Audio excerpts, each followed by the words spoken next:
brought to you by Vega, covered by Sensodyne and Women. Blue Zebra Casery. તો અમદાવાદમાં પણ આજે તમામ જિલ્લાઓમાં ઈવીએમ સહિતની તમામ જે મતદાનની સામગ્રી છે તેનું વિતરણ કરવામાં આવશે। ઉલ્લેખનીય છે કે તમામ જિલ્લાઓમાં ઈવીએમ સહિત મતદાન સામગ્રીનું આજે વિતરણ થશે। વિધાનસભા દીઠ મતદાન સામગ્રીનું વિતરણ અત્યારે કરવામાં આવી રહ્યું છે। અમદાવાદ જિલ્લાની 21 વિધાનસભા બેઠકોનું 21 જગ્યા પરથી વિતરણ થવાનું છે। પોલિંગ ઓફિસરને ડિસ્પેચિંગ સેન્ટર પરથી અત્યારે વિતરણ કરાઈ રહ્યું છે।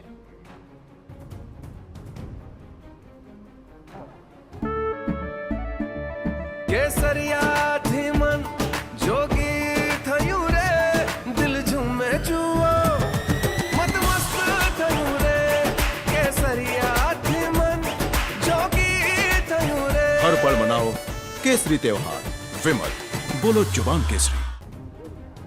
આવતીકાલે રાજ્યની 25 લોકસભા બેઠક માટે મતદાન થવાનું છે અને મતદાન અંગેની તમામ સામગ્રી છે એનું આજે વિતરણ કરવામાં આવી રહ્યું છે। રાજ્યની તમામ જે વિધાનસભા બેઠકો છે એ વિધાનસભા બેઠકો દીઠ આજે આ કામગીરી થતી આપને જોવા મળી રહી છે। અત્યારે હાલ આપ જે દ્રશ્યો જોઈ રહ્યા છો તે અમદાવાદની સીએન વિદ્યાલય છે કે જ્યાંથી ડિસ્પેચિંગનું કામગીરી થતી આપને જોવા મળી રહી છે। મહત્વનું છે કે 25 લોકસભા બેઠક અને એ તમામ બેઠકો માટે જ્યારે આવતીકાલે મતદાન થશે એ પૂર્વે આજે સાંજ સુધીમાં તમામ જે ઓફિસર્સ છે અથવા તો જેમને જવાબદારી સોંપવામાં આવી છે એમને સાંજ સુધીમાં ત્યાં પહોંચી જવાનું રહેશે અને તમામ ચાહે ઈવીએમ હોય કે પછી અન્ય તમામ મતદાન અંગેની સામગ્રી છે એનું વિતરણ આજે અહીંયાથી કરવામાં આવી રહ્યું છે।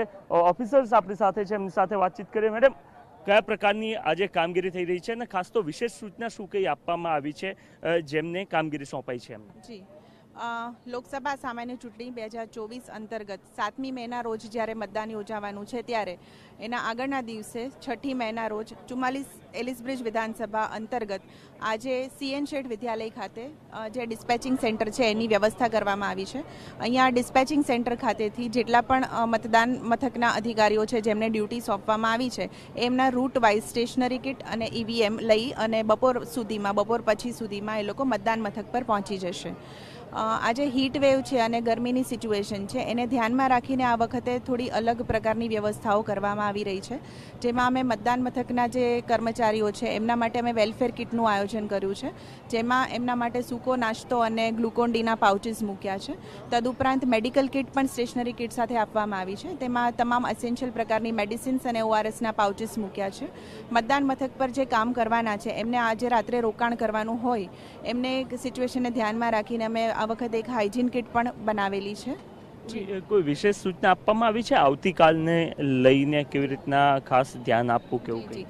જે પણ અમે તાલીમ યોજી છે મતદાન મથકના જે કામ કરવાના છે તમામ લોકો માટે તાલીમ યોજવામાં આવી છે, ત્યારે એમને ટોટલી જે મતદાનની પ્રક્રિયા છે તેના વિશે તેમને વાકેફ કરવામાં આવ્યા છે। તદુપરાંત એમને ભીડ મેનેજમેન્ટ, ક્યુ મેનેજમેન્ટ કરવાનું, પીડબ્લ્યુડી અથવા સિનિયર સિટીઝન છે તો એમને પ્રાયોરિટીમાં લઈ શકાય એના માટે વોલેન્ટિયર્સની વ્યવસ્થા કરવામાં આવી છે અને શાંતિપૂર્ણ રીતે મતદાન મથકમાં મતદાન પૂર્ણ થઈ શકે તે રીતની અમે એમને તાલીમ દરમિયાન સૂચનાઓ આપેલી છે।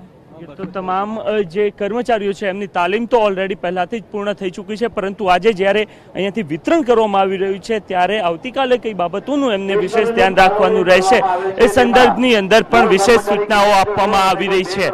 આજ સાંજ સુધી આ તમામ કર્મચારીઓએ પોતાનું જે બૂથ એમને સોંપવામાં આવ્યું છે એ બૂથ પર પહોંચી જવાનું રહેશે અને ત્યાં જઈને રિપોર્ટ કરવો એ પ્રકારની પણ સૂચના આપવામાં આવી છે અને ગરમીનું પ્રમાણ હોવાના કારણે વિશેષ એમને ઓઆરએસ સહિતની કેટલીક કીટ પણ આજથી વિતરણ કરાઈ રહી છે।